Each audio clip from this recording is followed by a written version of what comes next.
மக்களவைத் தேர்தல் முடிவுகள் வெளியாவதற்கு முன்பாக தமிழகம் வரும் பிரதமர் மோடி குமரியில் தியானம் செய்ய உள்ளதாக தகவல் வெளியாகியுள்ளது. இந்தியாவில் மக்களவைத் தேர்தல் பல கட்டங்களாக நடந்து வரும் நிலையில் அனைத்து தொகுதிகளுக்கான வாக்கு எண்ணிக்கையும் ஜூன் 4ஆம் தேதி அன்று நடைபெற உள்ளது.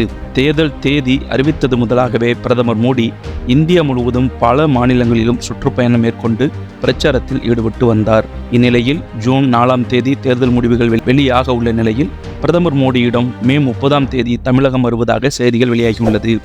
கன்னியாகுமரி செல்லும் அவர் அங்கு 2 நாட்கள் தங்கியிருந்து தியானம் செய்ய போவதாக தகவல்கள் வெளியாகியுள்ளது.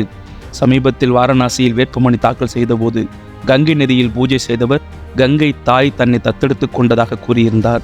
அதன் பின்னர் ஒரு நேர்காணலில் தான் பயாலஜிக்கலாக பிறந்திருக்க வாய்ப்பில்லை என்றும் தான் பரமாத்மாவால் அனுப்பப்பட்டவன் என்றும் கூறியிருந்தார்.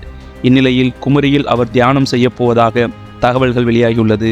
கடந்த 2019ஆம் ஆண்டில் நாடாளுமன்ற தேர்தல் முடிவுகள் வருவதற்கு முன்பாக பிரதமர் மோடி இதேபோல இமயமலை சென்று அங்குள்ள குகையில் தியானம் செய்தது குறிப்பிடத்தக்கது.